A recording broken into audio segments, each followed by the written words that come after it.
Still in Juba, transport operators say they are raising the transport fares due to fuel shortage. Drivers say they are unable to maintain the existing fare prices due to high cost of fuel in the black market. Winnie Cirino has more for VOA from Juba. Driver Francis Majok usually picks up commuters at Mangatin and drives them to the customs market taxi park. He used to charge clients 70 South Sudanese pounds, but now charges £100 for the trip because of higher fuel costs. Majok says passengers are complaining about the higher fares, but he insists drivers have no choice but to raise fares. So it is affecting the drivers a lot, and it is also affecting the passengers. And I hope if the government can do something about this, it will be okay, because the passengers complaining a lot.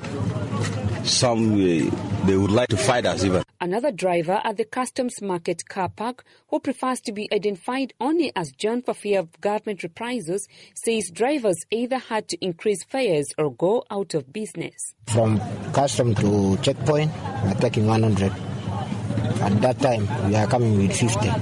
Now from this time, when the fuel is now increased, we are taking with the 100. Making matters worse, John says drivers must now spend nearly an entire day trying to fill up their tanks with fuel from the few filling stations selling petrol. He says filling stations often give preferential treatment to people in military uniform. Abdallah Mubarak, a boda or motorcycle driver in Juba's Mauna neighborhood, says most drivers have resorted to buying fuel from the black market instead of waiting in line for hours at petrol stations around town.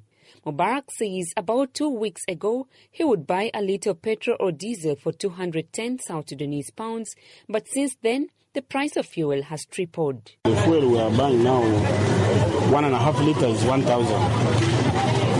Now this is affect us with the customer.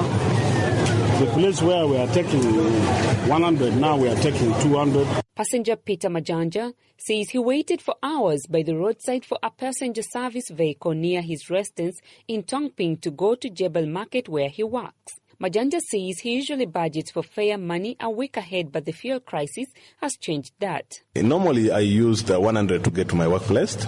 That is like 50 to custom, 50 to my workplace.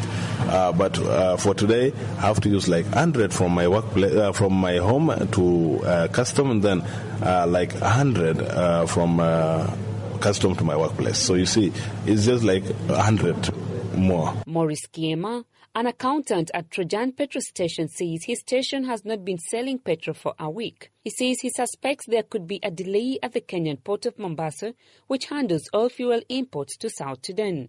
Kiema says the suppliers usually have the same pipeline for both diesel and petrol, which could have slowed down the distribution process. What happens, there is a shortage of petrol in Kenya.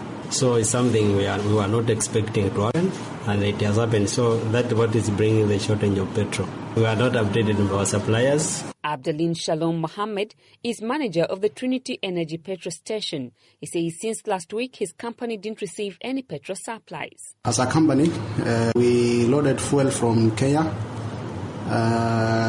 especially in Kisumu, Nakuru, and Eldoret depots. But the information that we have got that there is no fuel in that area.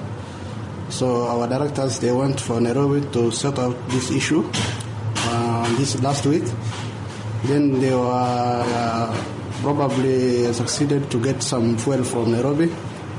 And currently now we are expecting on this week to have some fuel from our stations in Juba. Before the fuel crisis, petrol prices ranged from 200 to 200 South Sudanese pounds per litre. Today, the few stations selling petrol are charging a minimum of 300 South Sudanese pounds per litre. For VOA News, I am Winnie Cirino in Juba.